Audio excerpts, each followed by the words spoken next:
କାମ କଳା ସରି ନାଚୁଥିଲା ବାଁ ପଟ ଛାତିରୁ ଛାଳ ଭିଜା ଲୁଗାଟା ଖସିଗଲା ବସିଥିଲେ ଏ ପୁଅ ଦୁର୍ବାସା ବାବାଜୀ କହିଲେ ସ୍ତନ୍ୟହୀନ ହୁଅ ଏବେ ଉପହାସ କରୁ ବାସ କରିବୁ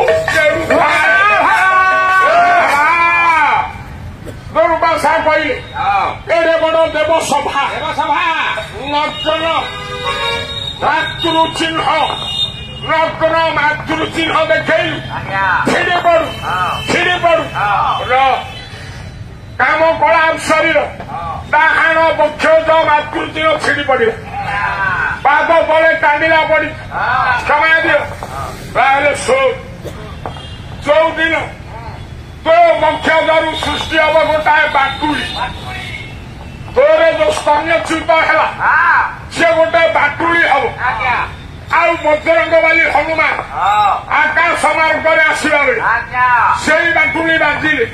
ଯାଇ ହନୁମାନ ମୂର୍ଚ୍ଛା ହେଇ ଅଯୋଧ୍ୟାରେ ପଡିବ ରେ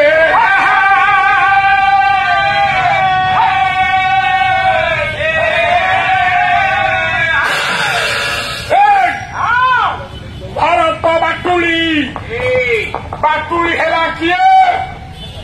ଗୋଟିଏ ସ୍ତନ ଚ୍ୟୁତ ହେଇଥିଲା ସେ ଭରତ ବାଟୁଳି ହନୁମାନ ପଡି ଆଉ ଗୋଟିଏ ସ୍ତନ ରହିଲା ମର୍ତ୍ତ୍ୟରେ ଆସି ରହିଲା ଲଙ୍କା କଟକରେ ଏକ ସ୍ତନା ନାରୀ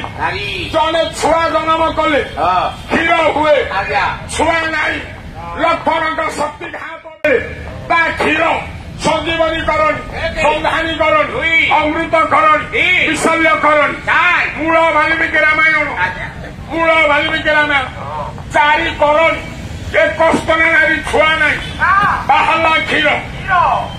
ଗୋଟା ହେଲା ଲକ୍ଷ୍ମଣ ଜୀବନ ପାଇଲା ବୁଝ ତାହେଲେ ଛୁଆ ଜନ୍ମ ନ କରି ଦୟାରେ କ୍ଷୀର ଏକ ସ୍ତନା